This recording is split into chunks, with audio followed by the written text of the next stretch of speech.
Hello, everyone. Welcome to HuffPost's third live event on parenting during COVID-19. Tonight, we're going to dive into all the ins and outs of remote learning with psychologist Dr. Jenny Yip.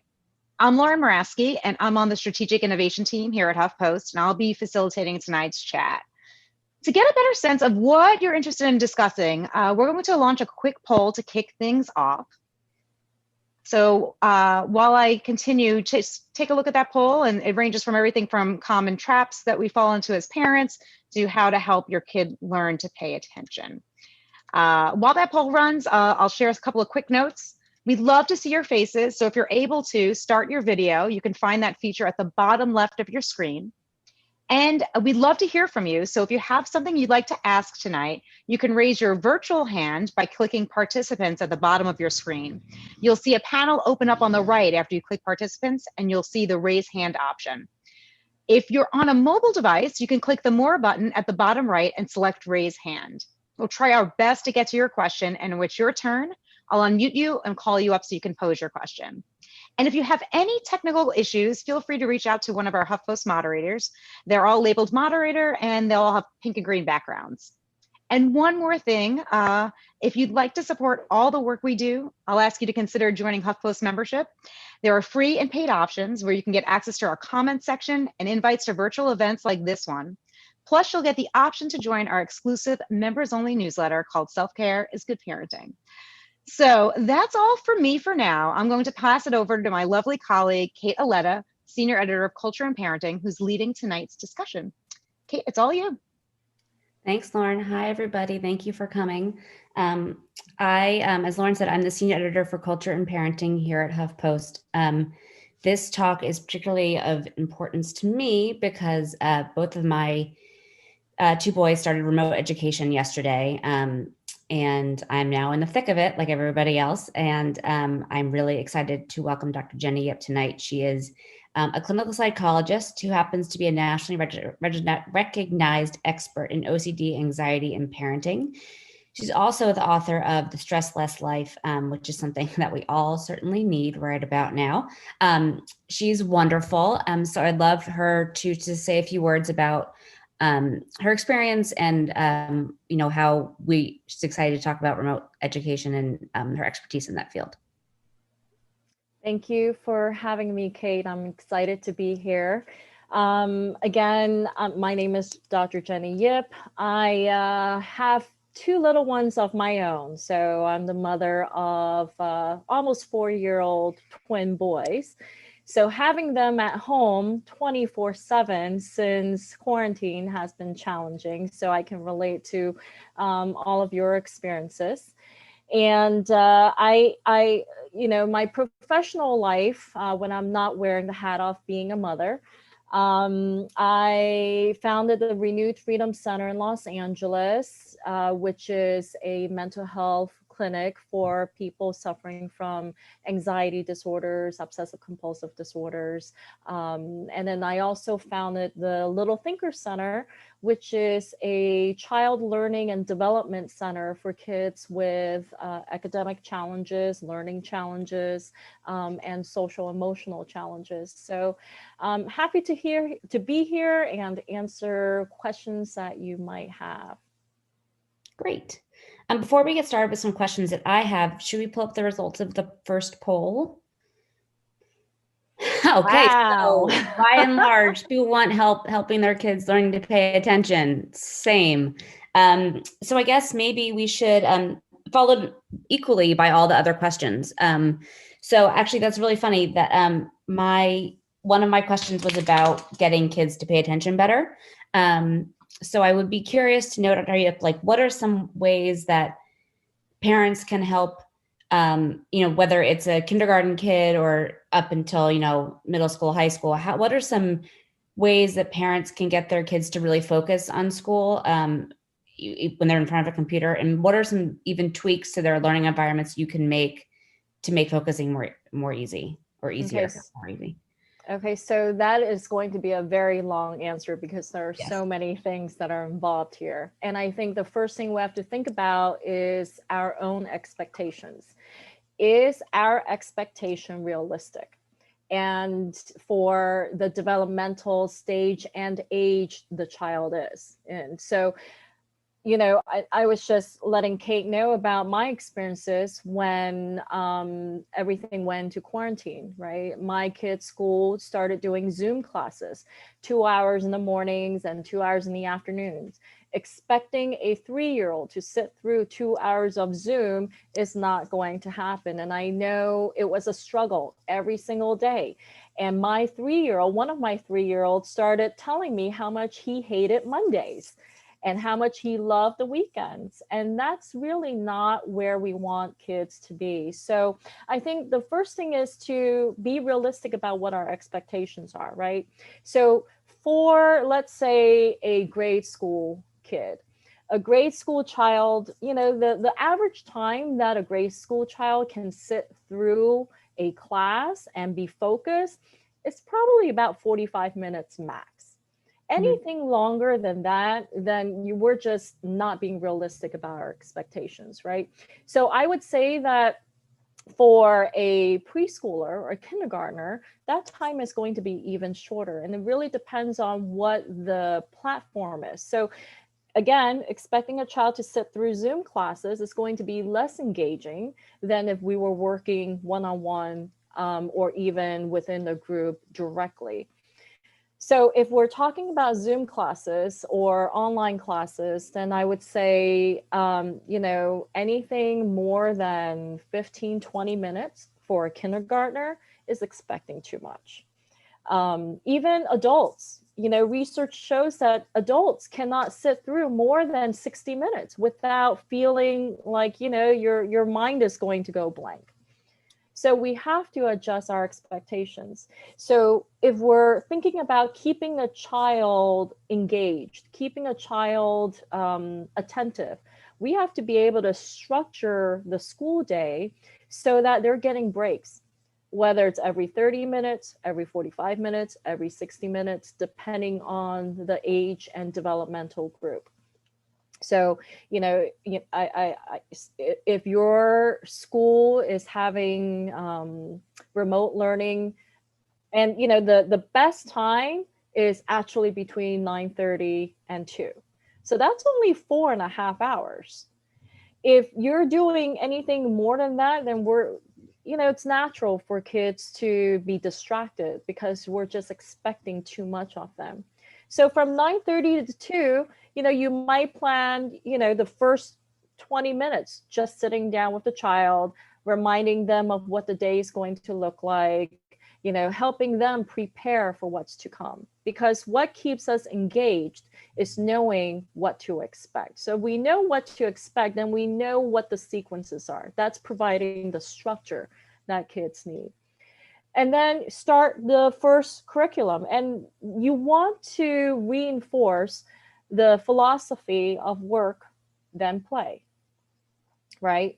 So for every 30 minutes of academic work, we're going to take a 15, 20-minute break of a fun activity, whatever that might be. And a fun activity might be, you know, having a snack, right? Going out and running around. If a child has pent up energy, having that pent up energy in front of a screen is only going to lead to distractions.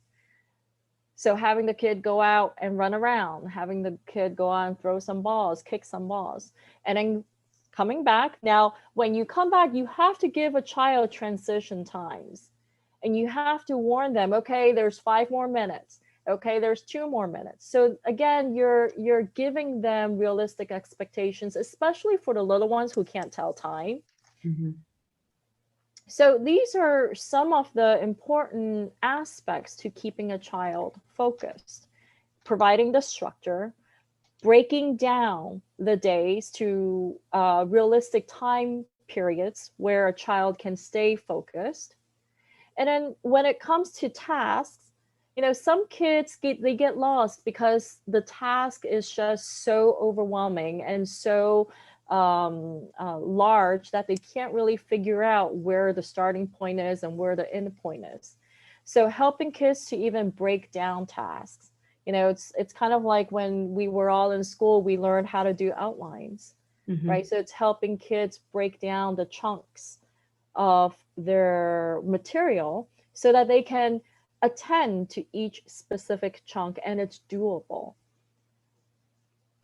So what happens if, two questions for that. What happens if the kids are in class those times? So there's some readers in the pre-registration questions and some people I know who have their kids are in Zoom classes for, hours on end. My son, who's in second grade, is thankfully in it for 2.5 hours, but she gives them 2 15-minute breaks. And he seems fine so far. I mean, this is a kid who does not like being on the computer and hated the spring and has seemed fine so far.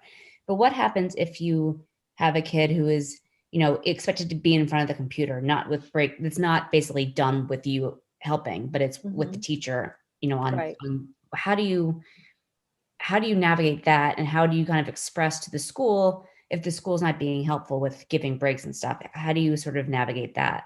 Right. So I think, first of all, I think this is all new learning for even educators who are trying to figure this out.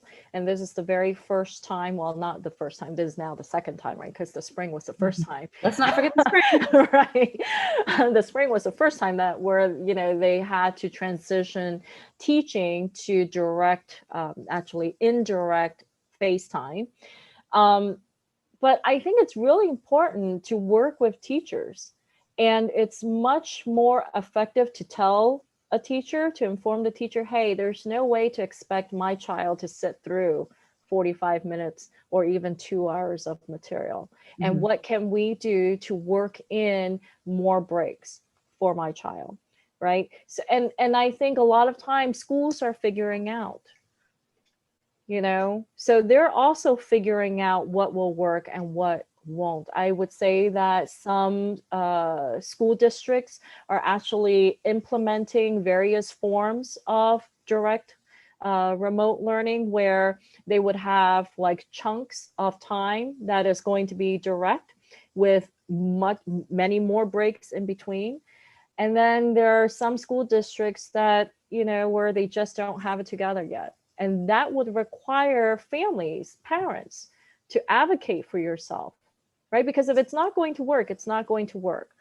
Whether we as parents are having unrealistic expectations or the schools are having unrealistic expectations. So we have to be able to work closely with our teachers, with the schools, with even the district to formulate a plan that will work. Because the reality is we'll probably be doing this until sometime 2021, at least. Right. So sort of going along with that then is, how do you suggest, let's say, I've heard from a number of people that their kids are shy or have, or nervous about being in front of a screen. So what are some ways that, they're shy, meaning they don't want to, they're hiding behind the computer, or they're anxious in that they don't want to say the wrong thing in their class or type the wrong thing. This is really for a lot of kids, as I said to you earlier, the first time they've been in front of a screen like this. What are some ways that, how do you kind of help your kids navigate this world where they, they have to learn these things. These devices are going to be in their lives forever, probably. I mean, presumably. Unfortunately. How do you help them understand this and navigate this world? Right. So, it depends on the situation, and I hate to say this, but most things depend on the individual situation. So the question is the child reacting in this way in all performance related situations, or is it just for classes? Is it for all engagements that require screens? I think the on the positive, we are currently in a world where we are relying a lot on devices, right? We're relying on social media. I mean, we're on our technology more so than ever before, even before coronavirus happened. So we're kind of a little bit more primed for it. I think the difference is now that there's that camera, right? There's that camera that's focused just on me or just on, the person next to me. And that might feel a little bit different because you're there by yourself and you don't really have your classmates around you, right? To feel like you're part of a group. So you know, in the anxiety world, what we teach our kids to do is to have practice runs, is to have practice situations. We call these exposures. And what exposures mean is that we provide opportunities for children to experience what it will be like and to practice being in front of a screen. So if you imagine in any situation, whether we're learning to play a sport or whether we're learning to play an instrument, we have to practice in order to get better. Mm-hmm. So how can we provide opportunities for our kids to practice being in front of a, you know, video class? So even if you like got a bunch of kids together, right? And we you know, some of us are doing these things today where we are having, you know, Zoom happy hours, and we're, you know, connecting on Zoom meetings or other FaceTime meetings. So even providing those opportunities for kids. So for example, my then 3-year-olds, what we initially did was I would sit them in front of a screen at their space, and I would be in a different room, and we would have a meeting. You know, they are in their room, I'm in my room, and depending, you know, and we'll see how long they could sit through it. Mm-hmm. And they were supposed to ask questions, and we're supposed to be engaging. And it's easier with me. However, it doesn't always just have to be you. You can always set it up with other family members, right? And the great thing is this is virtual. So Mm-hmm. the person doesn't need to be nearby.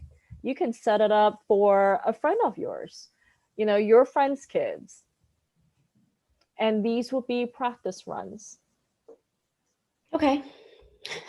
I'll give that a whirl. I mean, it's a really good idea, and not something I would have thought about.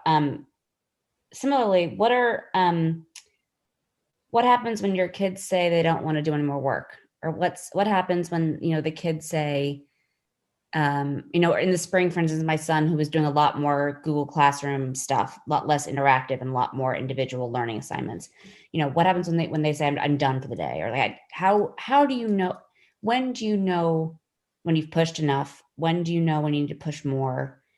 What's that line? Because I feel like we're all going to have that in certain ways throughout the year. So how would you sort of, you know, how do you avoid begging them, but how do you get them to do what they need to Right. do? Well, you never beg a child. You never negotiate with a child, right? Okay. Because if you're negotiating and you're begging them, then you're just going to get stuck in that rut.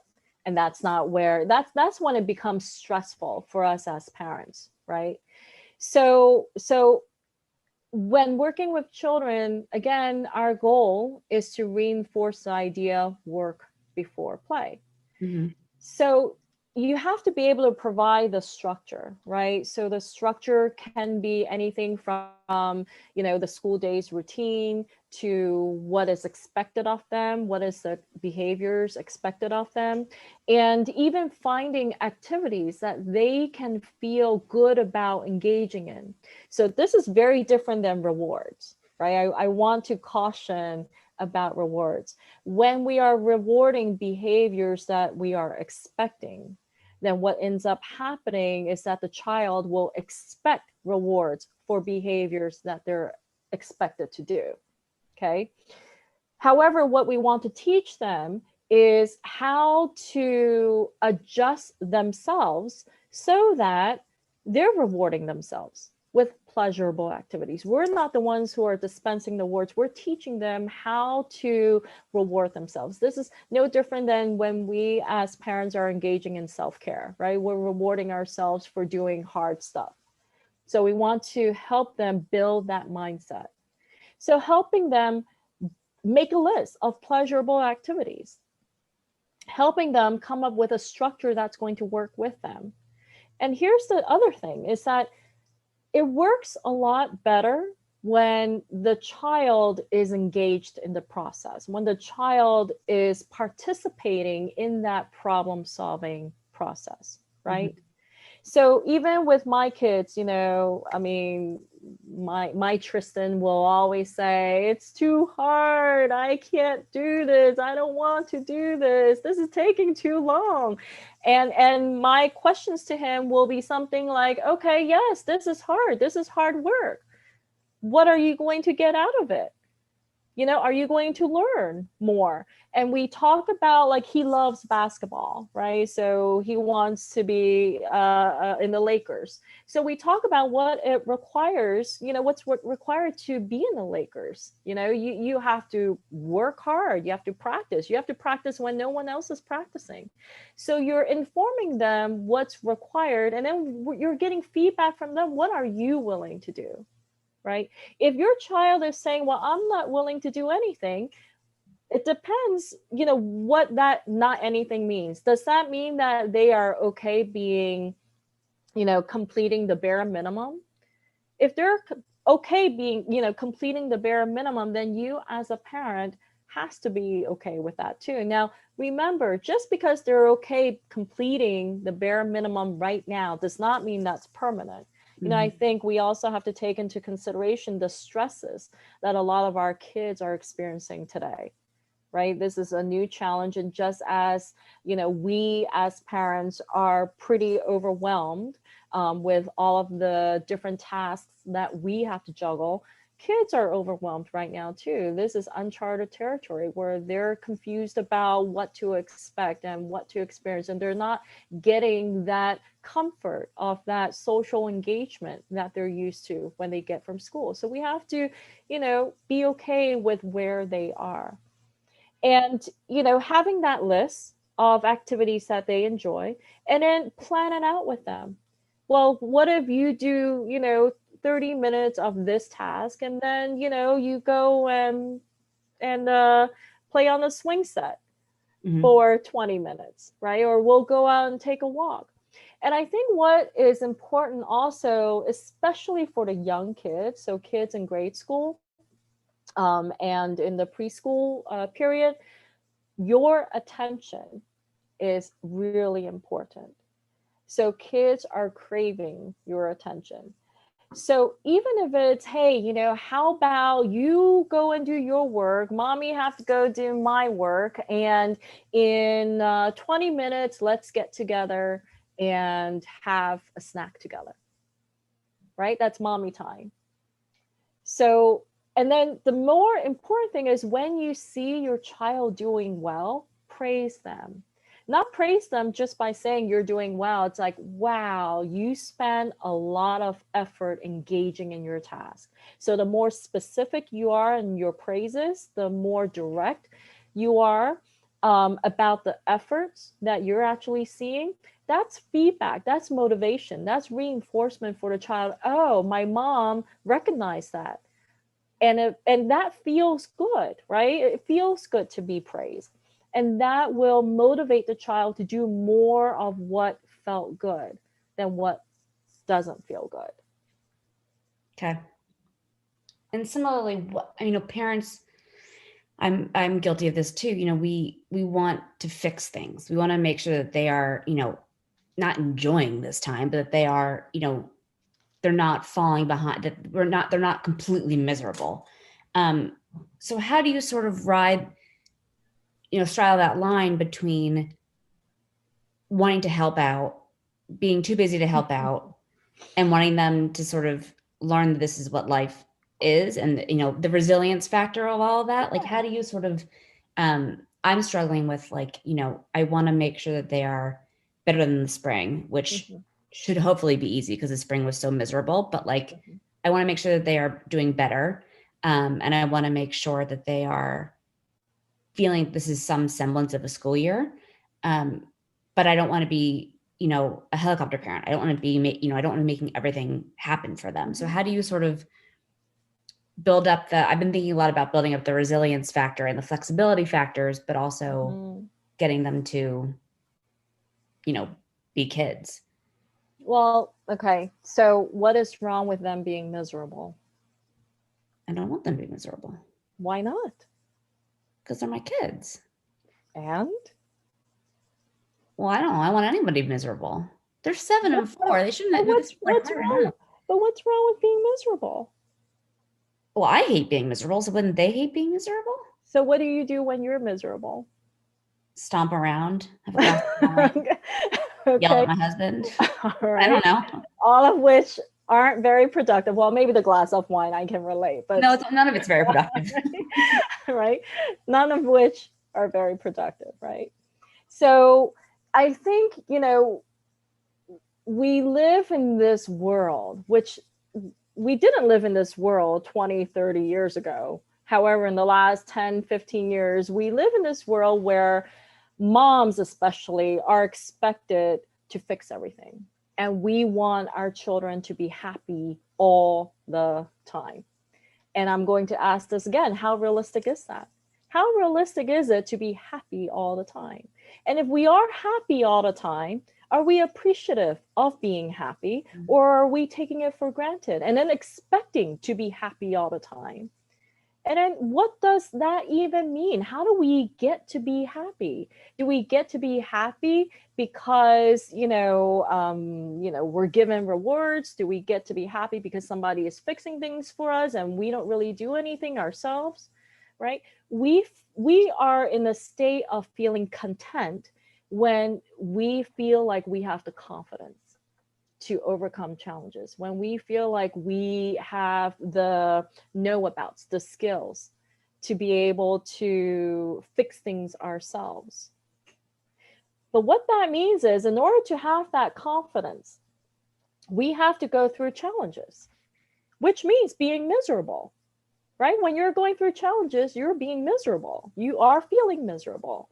And when you're feeling miserable, the idea is to guide your children on how to get back on the horse.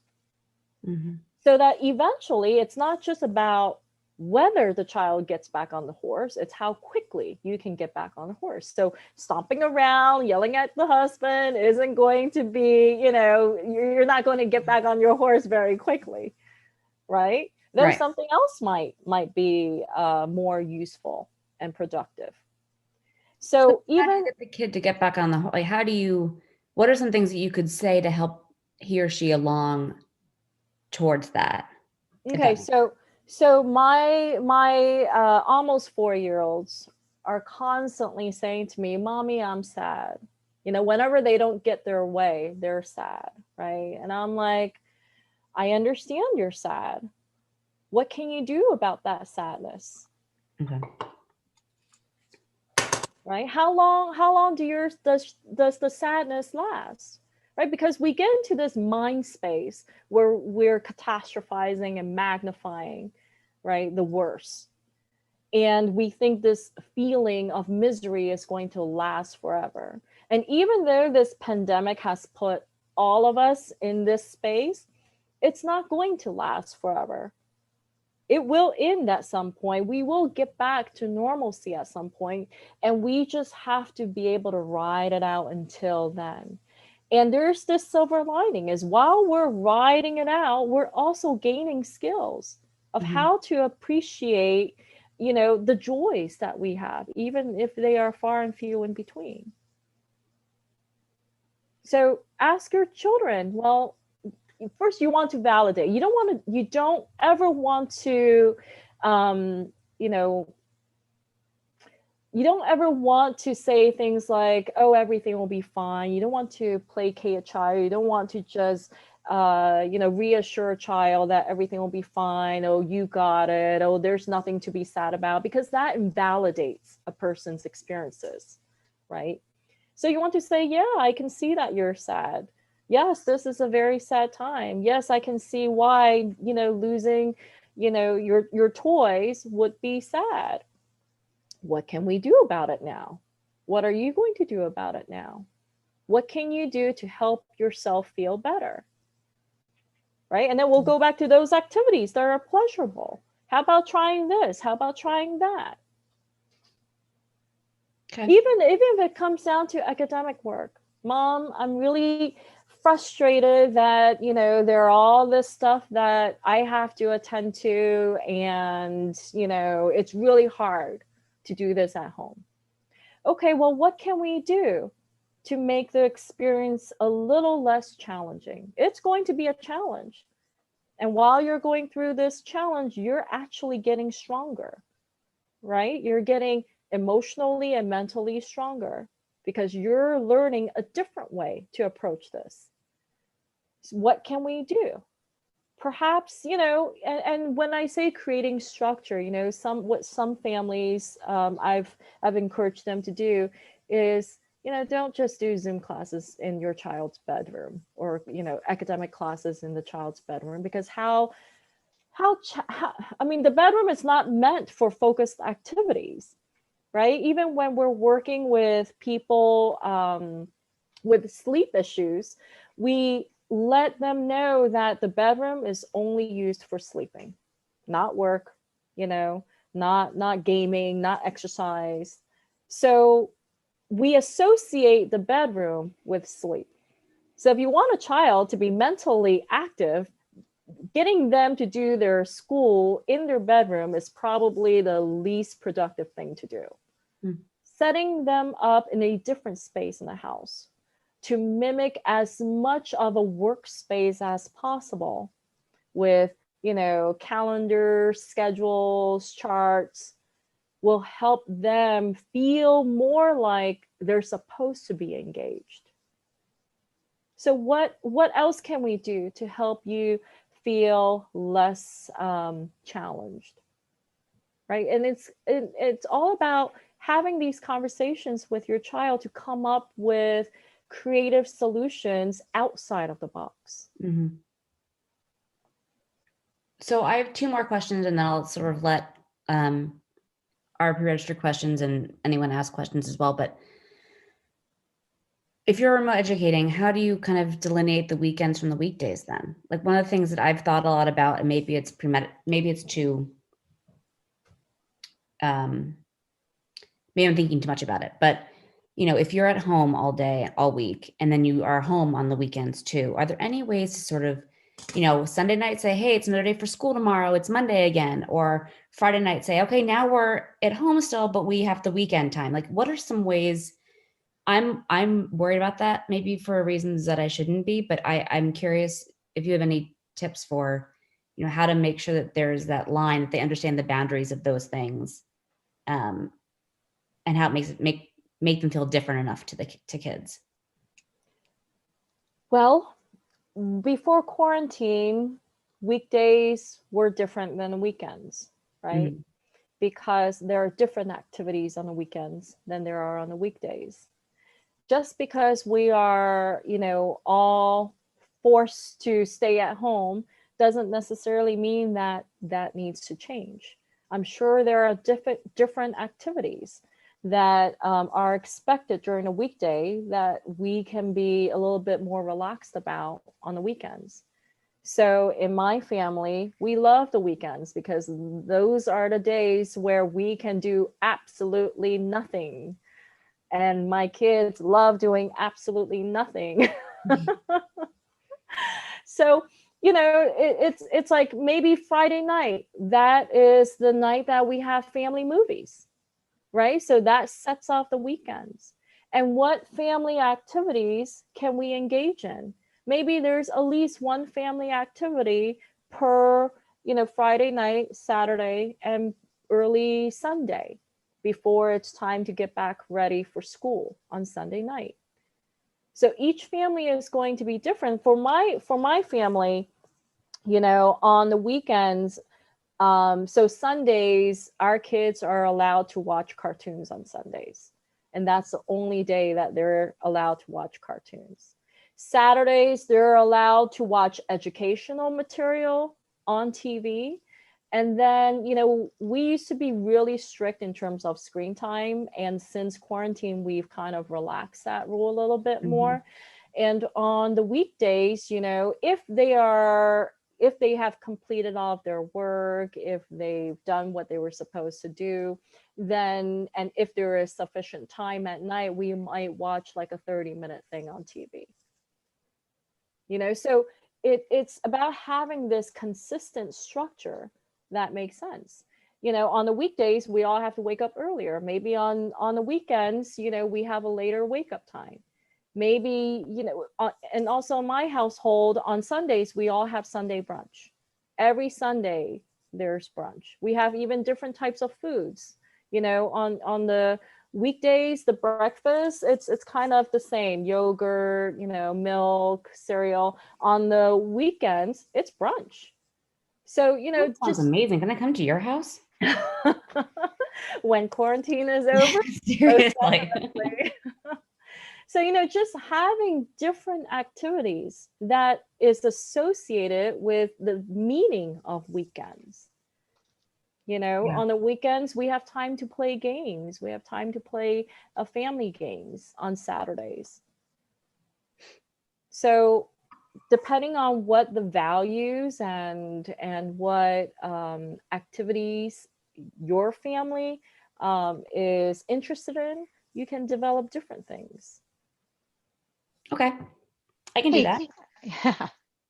Kate and Dr. Jenny Yip, I just wanted to let you know there's a lot of questions from our audience. So great. if you So want to take get it to with- those, yeah. Go ahead, And also guys. I know we had a second poll that if we want to tee that up, right? Yeah, no problem. Sorry about that.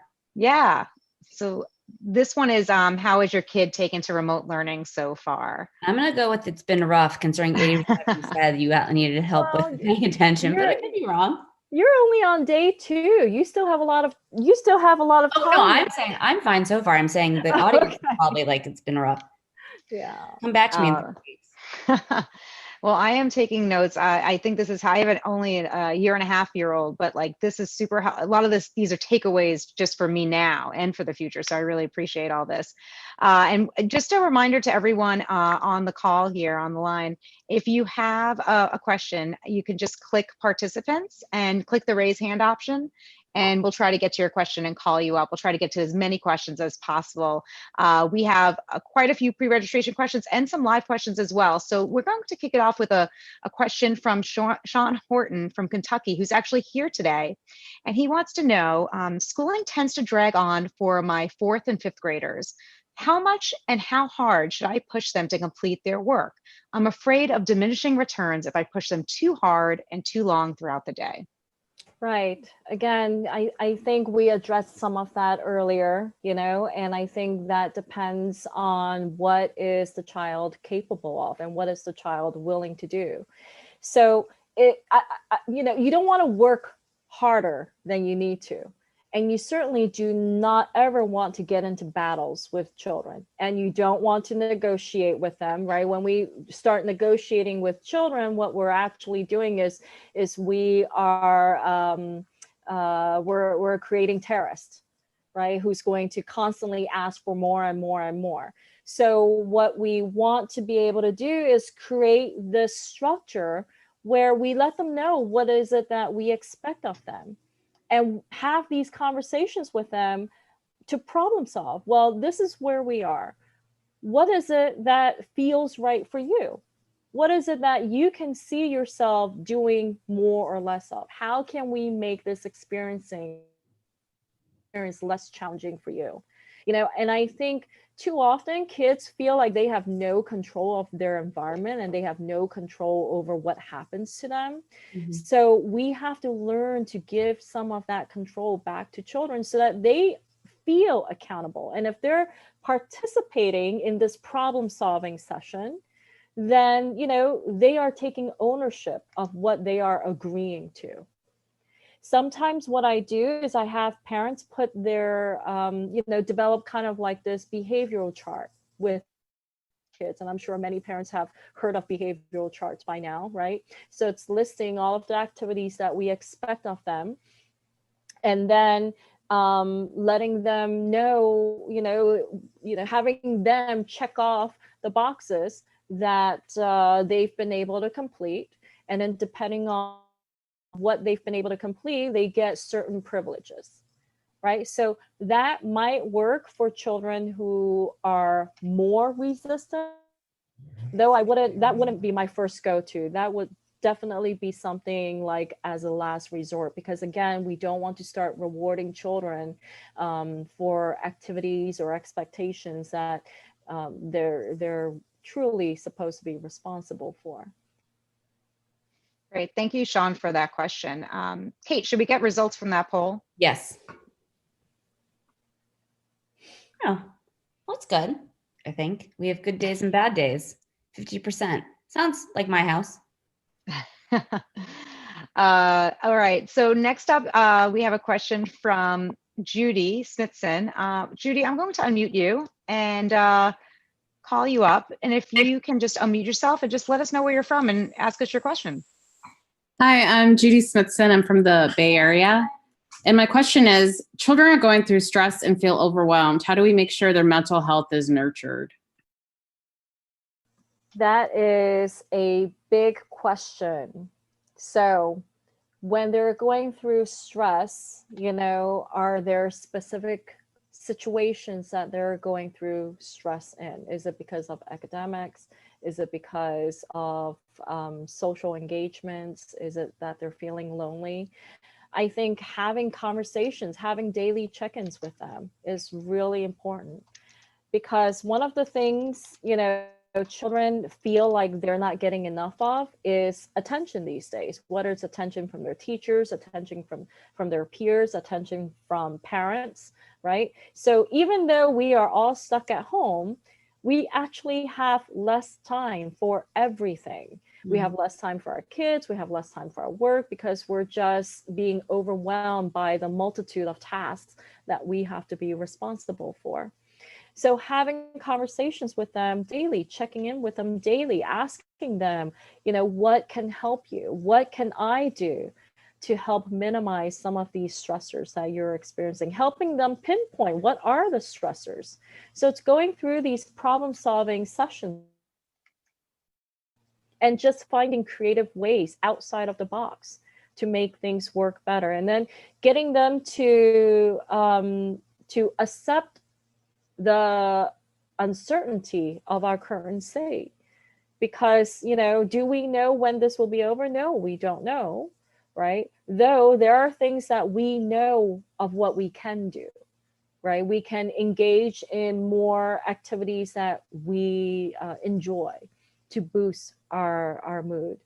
We know that eating healthy and exercising boost those endorphins, those feel-good endorphins, right? So making sure that we're getting plenty of exercise, making sure that you're getting your vitamin D, which, has a huge impact on your mood and your immune system, to be honest with you, right? So making sure that you either are taking vitamin D supplements or you're going out and getting enough sunlight.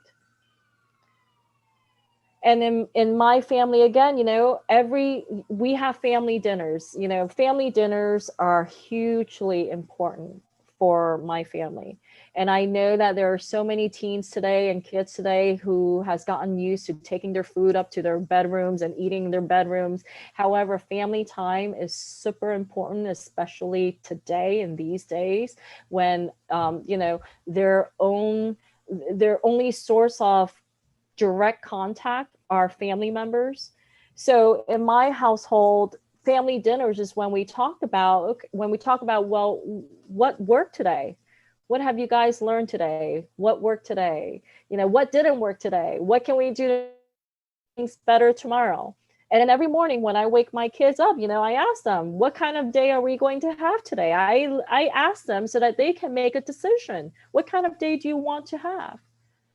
Because you do have a choice, right? You can choose to ruminate in all of the negative thinking and negative emotions, or you can choose to do something different. So it's helping children realize that they do have choices and to make different choices, right? The definition of insanity is doing the same things again and again and again, expecting a different result.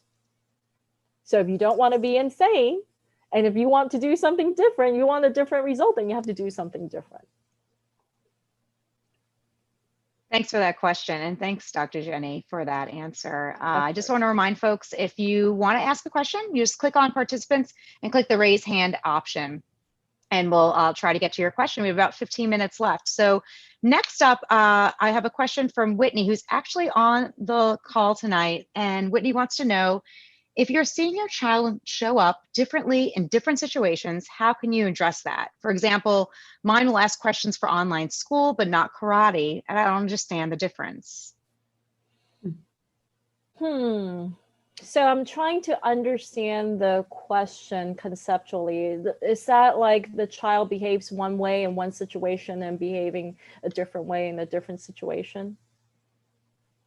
I think, I'm not sure if Whitney's mic is working, but we can try to unmute you. I believe that's how I'm taking it to That's be a how I kid. Do you heard it. feel like, Yeah, yeah, that's how I heard that's it. how I heard it, but I don't want to speak. Yeah. Is my mic working? Yeah. Yes, we hear you, Whitney. Thank you. Yeah, so she's like super willing to ask questions for her teacher at school, which is curious to me because her teacher, she doesn't know it all and is brand new, but she's absolutely unwilling to ask any questions or get any clarification for karate. And she has a much stronger relationship with that teacher and doesn't know those kids at all. And at school, she knows the kids, but doesn't know the teacher. Right. So it's odd to me. Well, it sounds like you have a pretty witty child. That's what it sounds like. You know, I mean, we all act differently in different situations, depending on how confident we is, right? So if you think about it, we're going to act differently with our family members than our coworkers, than with our friends. And, you know, unless it is interfering with your child's functioning, I don't think it's a huge problem. Now, if it is interfering with her functioning, then perhaps helping her understand, you know, what is causing her to be more active and participate in school than in karate. And if she's saying, well, I feel like, you know, I don't know some of the kids in karate and I'm not very comfortable. Well, what can we do to help you become more comfortable with some of the kids in karate? So it's first of all, we have to find out what she's thinking about and then helping her come up with solutions. Thanks, Whitney. All right, next up, we have Tanvir. I'm going to unmute you. If you're here and you can ask your question live, we'd love to hear from you. Hi, can you hear me okay? Yeah. Yep. Thanks so much for doing this. I'm wondering what your take is on homework during the distance learning time, because I'm struggling with that part in terms of, you know, they're on and asked to be engaged most of the day. And then by the end of the day, to have a homework component on top of that. I'm just curious about your thoughts around that. Well, you know, I think it depends on how old your children are or your child is. So she's in 4th grade. She's 9. Okay. And how long is her school day? And is it on the whole entire time or do they get breaks? 9 to 3, and they have 3.5 hours of live instruction with breaks in between. Okay. All right. So that seems reasonable. 15 to 20 minutes of breaks every 40 minutes, roughly. 30 to 40 minutes. But it's still a lot of time on a screen. That is. So how is this different than pre-quarantine? Well, homework during pre-quarantine was on a screen. And now, because she's on a screen all the time, I'm having a challenge with, I personally feel like to have additional homework on a screen is just exhausting for kids, and I don't think it's good for them. Right. And so there's this other piece around, you know, just being on a screen that long is exhausting anyways. And then to add an additional homework piece, and I mean, she's not a kid who is behind or needs the remediation, but I feel like that's additional screen time that isn't necessary. Right. So homework is carried out on screen after the daily class schedule, which is also on screen.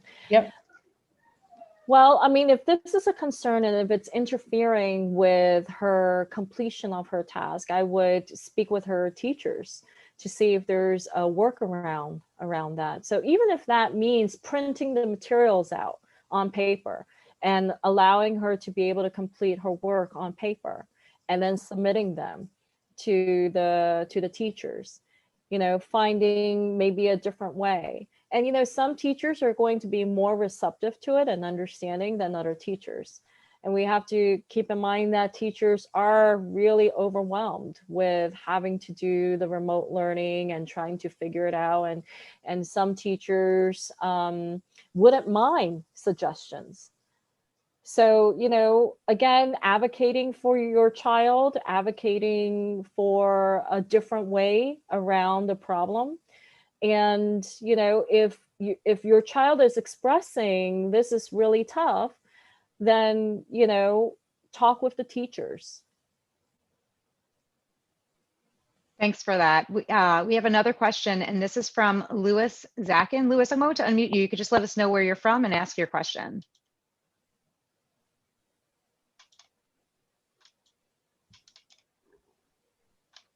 Hi, I'm from the Boston area, and we are going to help my daughter and son-in-law, and we'll have our grandson who's doing hybrid learning for probably one full day and one afternoon.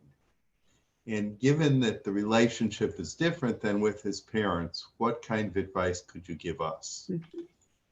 I think grandparents have a lot more say than parents do. I think you do have a different relationship. However, I feel like grandparents are more able to encourage kids, especially the younger ones, than parents can. I think kids see parents as like, the authoritative figure who tells them what to do, when to do, how to do it. And grandparents are a little bit more flexible about it. So I honestly feel like you have a lot more ability to encourage a child to work differently, to attend to the task differently, to approach the problems differently. And again, it's having that conversation, helping them figure out what will work, what won't work, what they're willing to do, what they're not willing to do, what can you do to help them, experience the challenges less, and then trying to help them create more structure. How old is your grandchild?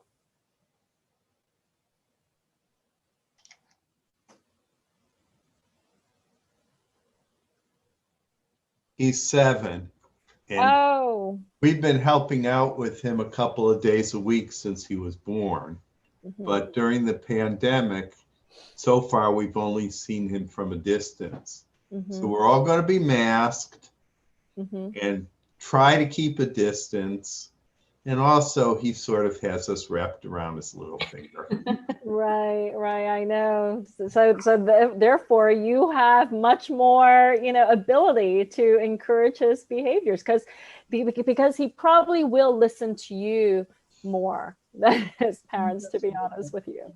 My wife's sitting here and says he does a little bit. Yeah. So as someone who has a 7-year-old too, my parents have a really good way with my kids in that they will teach them when they're not really expecting to learn anything. So that grandparents have a really easy task in a way, and that they can sort of sly in that education in ways that the parents can't. So we have like animal bingo, which is the greatest thing ever, that teaches the kids about animals. That my parents play with them all the time, and they just don't even know they're learning about bird species, but they are, which is random, but they love it. The numbers bingo, all that sort of stuff. It's like the little ways that they are teaching them, they're educating them without the kids realizing it. Is I sit back and I'm like, haha, you suckers, you're learning, you don't even know it. But it's great. For grandparents, that's a great age for grandparents to be involved too, I think. Yeah, though, Kate, you brought up a great point, which is, children, they're just sponges. They want to learn. They're curious by nature, and they're constantly absorbing information. So how often have a child said something to you, have your children said something to you, and you're like, where did you hear this from? Or you've said something and you didn't think they were paying attention, but they were really paying attention, right? So, there are so many opportunities for learning. And I just want to remind all the parents out there that school is not the only way for children to learn. And you can incorporate various, opportunities for learning, not just with homework, not just with academic work, with any games that you're playing, even with, if, you see something in a show and you're talking about it, especially the young ones who are in grade school, they're constantly asking why, to the point where you're like, stop asking me, right? So every opportunity can be utilized productively as a learning experience. The problem with parents, and especially in these days, is that we're just all too tired and too exhausted and overwhelmed to consider those moments. So if those moments arise and your cognitive faculties are working properly, then perhaps you can use it as a learning opportunity. Thanks, Lewis. We have time to squeeze in one more live question, and this one comes from Patria Orange. I'm going to unmute you and just let us know where you're from and ask your question. Hi, can you hear me? Yep. Hey, I am from Atlanta, Georgia, and I have 3 children. I have a kindergartner, a second grader, and a 5th grader. So my question is, how do I keep them focused? My 5th grader grandson, he's in school from 7:50 until 2 p.m. While the other 2, the kindergarten and second grader, they're in school, in class, virtual, from 7:55 until 12 noon. So when they're all in virtual, and mind you, they're all sitting at the same table, how do I keep them focused without them listening to the other teachers from their siblings? So I'm having difficulty keeping them focused. I have to look up from doing my work, working remotely. Pay attention, pay attention. Nope, that's not your class. You're in the wrong class. Nope, stop, listen to your teacher. So I'm like that every day, constantly. And they're looking this way and looking that way. I'm like, nope, pay attention, look at the screen, look at the screen. Nope, your teacher's talking. I hear your teacher calling your name. Delilah, say something. So how do you keep them like focused on their virtual class? That's so hard for me to do. Right, I think a lot of parents can relate to your experiences right now. If there is space around the workspace, right? So it sounds like you're utilizing one workspace. And if there's room, I would actually set up different corners in the house where you have a table or like a small desk at different corners in the house. And each kid will have, that's kind of their workspace, right? So even if we think about when people are working together in like, in a space, there is less productivity. We know that, we know that through research. And it's great for brainstorming, but it's not really great for actually getting work done. In order for us to be able to focus and pay attention, we have to have our own space. So that might mean giving them earpieces so that they can hear only what their instructions are and not another person. That might mean sitting them at different corners of a room so that they're not distracted by another person. Even if you have to, go and get dividers, like Wayfair has really great, they're actually pretty design, savvy dividers, to partition between each person's space so that you're helping them to be able to focus more without the distractions, because it sounds like the problem in your household is more of the distractions from the other kids rather than their own inability to pay attention. I was going to say also, a friend of mine is doing remote learning with a couple of her kids, and she has those dividers, and her kids are in general same age as your kids, and they each got to design their own divider. They had to decorate their own dividers, and it made them like a little locker so they could have like, it felt sort of like a school area. Okay. And she said that was great because they got to, like, it was their space they got to own. And she just used cardboard that she decorated. Like she just took apart boxes and did it. Mm-hmm. But I thought it was really smart way to get them A, engaged, and B, to get them to stop talking to each other. Right. So that might be helpful. Okay, great. I'm definitely going to try that one. And the earbuds, they do have them, but they tend to, over the weekend, say, oh, I don't know what happened to it. I lost it. So I'm having to run to the store to get more earbuds for them to use. But I think I'll try the dividers. I also got those big, sorry to interrupt you. I have huge yellow earphones for my son, so he can't possibly lose them. And they were like $7 on Amazon. So like, you got to make sure they can plug into the computer. You need one of those like adapters for a Mac, for instance. But and I live in his closet on the weekends, so I know he's not using them, or they will live in his closet on the weekend. So and they're not expensive. They're not as nearly expensive as like Apple product stuff. So anyway, maybe that will be useful. I was going to suggest that same thing. And, if they do have their own individual workspace, making sure that all of their material, including the earbuds or the headset, remains in that workspace. Just like their pencils and papers and everything remains in that workspace so that they can come back to it. And, what Kate said about decorating their space, making it their own, making sure all of their schedules are up in their workspace, the charts, everything is readily available to them. So imagine if you were going to your work, right? And at your desk, what would you expect to be there? Right? You would expect your calendar, your charts, your books, your writing utensils, everything. So same thing. Right. Okay. Thank you. Such great tips and advice, and really, really great questions. It was awesome to hear from all of you tonight. Before we wrap, we're dropping a link into the chat with a survey about tonight's event. We'd love to hear from you and hear what you thought and get your feedback. And I also wanted to give you a heads up that our next live virtual event is going to be on elder care and COVID-19, and that'll be taking place on September 24th. If you're a HuffPost member, which some of you probably are, you'll get a personal invite to your inbox to all of these virtual events. The basic membership gets you into the HuffPost community where you can comment on our stories and get discounts for our events and more. And if you're financially able to support the work we're doing, consider joining HuffPost Plus as a monthly or annual paid member. And we're dropping all those links into the chat as well. Thank you so much. That's all from me. And thanks to our moderators and of course, Kate and Dr. Yip for a really great discussion. I'll let you guys take it away and say goodbye to everyone. Yeah, if anyone has more questions, you're welcome to email me at katea@huffpost.com.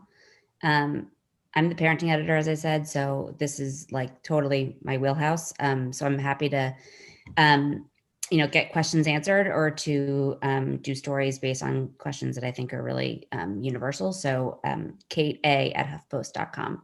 Thank you so much for coming this evening. And thank you so much, Dr. Yip. If you want to say any words too.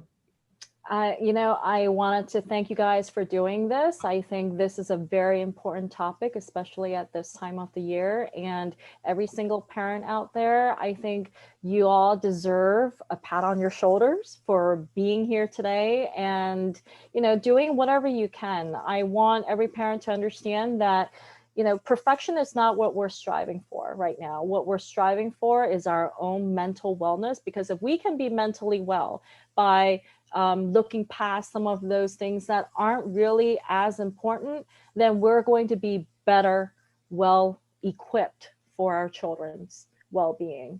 So I think that is what's more important to prioritize, is our own mental wellness. If we're good, then we can be more present for our children. Thank you. Great. Thanks all. Be well, everybody.